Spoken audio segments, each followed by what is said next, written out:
इस चीज़ में in principle I believe that ये मैंने पहले भी फॉलो किया था, यहाँ पर भी यही फॉलो करूँगा कि एटलीस्ट अगर ब्रीफिंग होनी है तो वो गस्टेड ऑफिसर के रैंक से, ठीक है, अगर वैसा रहे। और आप पता कर सकते हैं, मैं I will respond on phone अगर कोई ऐसा इशू रहता है। एट टाइम्स अगर फ़ोन पिक नहीं भी होता है तो मैं कॉल बैक भी करके पूछ लेता हूँ क्या मैटर है, और अगर कोई इंपॉर्टेंट मैटर है तो CEO विल ब्रीफ फाइल्स करता हूँ, तो कोई इशू नहीं। हो सकता है उस चीज़ को फ्लो में आने में थोड़ा सा टाइम लग जाए, बिकॉज अभी कुछ त्यौहार भी हैं, तो उसके लिए जो है अलग मुझे पहले उस चीज़ पर फोकस करना है। तो may be in the next 15-20 days मैं कोशिश करूँगा कि इसको मैं स्ट्रीमलाइन कर दूँ। तो उस बीच में जो ग्लिचेस रहेंगे प्लीज डोंट माइंड, अगर कोई भी इशू रहता है तो आप इमीडिएटली मुझे कॉल करके बता दें, आई विल एंटरटेन, कोई इशू नहीं।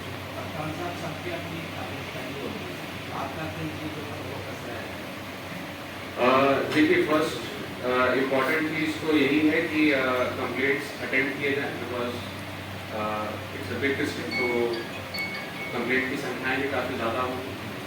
और मेरा पहला फोकस यही है कि अगर किसी की शिकायत है तो वो थाने लेवल पर फर्स्ट ऑफ ऑल अटेंड हो, बिकॉज हेडक्वार्टर्स दूर हैं। तो इस बेसिस पे थानों का इवैल्यूएशन भी होगा कि कहाँ से कितने लोगों को जो है सामान्य कंप्लेंट्स में जो है हेडक्वार्टर्स पे आना पड़ रहा है या फिर सीनियर ऑफिसर्स के पास आना पड़ रहा है। दूसरी चीज़ ये है कि corruption will be absolutely not tolerated. किसी प्रकार का यदि इंसिडेंट होता है और अगर कोई भी इस प्रकार की शिकायत आती है, विल गेट इट इंक्वायर्ड, और यदि इंक्वायरी में वो बात सत्य पाई जाती है तो जो बड़ी कार्रवाई हो सकती है वो होगी। इसके अलावा जो जितना मैं यहाँ के क्राइम प्रोफाइल को जो फिलहाल मैंने देखा है, यहाँ पर बॉडी ऑफेंसेस मैंने ज़्यादा देखे as compare to property offences.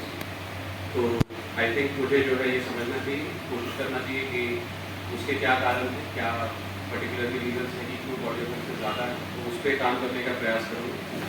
और property offences including other crime मैं बहुत सीरियसली लेता हूँ। तो 112 के इवेंट्स को आई थिंक पहले भी यहाँ फॉलो किया जाता रहा है, और मेरी भी कार्यशैली में वो चीज़ मैंने इंक्लूड करने की कोशिश की है। तो 112 के इवेंट्स को हम सीरियसली फॉलो करेंगे और उसी के बेसिस पे डिस्ट्रिक्ट का क्राइम प्रोफाइल जज करेंगे। कप्तान साहब, जब फरियादी कप्तान यहाँ रह गए हैं, उन्होंने थाने पे आदेश जारी किया था कि अगर किसी थाने के ज़्यादा फरियादी मेरे पास आए तो इसका मतलब वो थानेदार सुन नहीं रहा, तो उसके खिलाफ कार्रवाई होनी चाहिए। तो इस तरह का व्यवस्था होनी चाहिए। बढ़ापुर भी 60 किलोमीटर है, इस तरह के थाने कई सारे हैं जो बेचारे लोग, गरीब लोग आते हैं सुबह से शाम तक, तो इस पर भी कुछ फोकस होना चाहिए। आपके यहाँ अब आप बैठे हैं, आपके यहाँ आज ही आप कम से कम 100-150 फरियादी आ जाएंगे। कप्तान साहब रहे पुराने वाले, बहुत अच्छी जन सुनवाई उन्होंने करी, इसमें कोई कहने की कोई बात नहीं, लेकिन उसके बावजूद भी वो खुद परेशान थे कि इतने फरियादी आ कहाँ से रहे हैं। थाने में कोई नहीं जा रहा, CO के कोई नहीं जा रहा, एडिशनल के कोई नहीं जा रहा।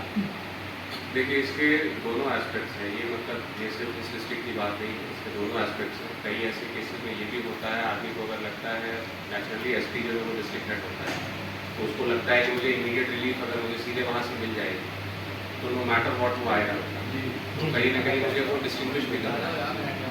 तो दोनों चीज़ें, अगर मान लीजिए कंसिस्टेंटली किसी थाने पर जन सुनवाई नहीं हो रही है तो नेचुरली वहाँ पर वो पनिशमेंट के थानेदार होंगे, बट इसमें आई थिंक एक केयरफुल बैलेंस भी जरूरी है। कई ऐसे व्यक्ति भी होते हैं जो अगर सीनियर मोस्ट ऑफिसर एक्सेसिबल है तो वो कोशिश करते हैं कि मैं सीधे जहाँ की वहाँ पर अपनी बात बता दूँ, तो वो भी उनका अधिकार है, मैं उसको छीन नहीं सकता कि आप जब थाने जाइए मेरे बात बताएंगे। तो आई थिंक उसमें मैं बैलेंस रखने की कोशिश करूँगा, और यदि कोई लापरवाही होती है तो डेफिनेटली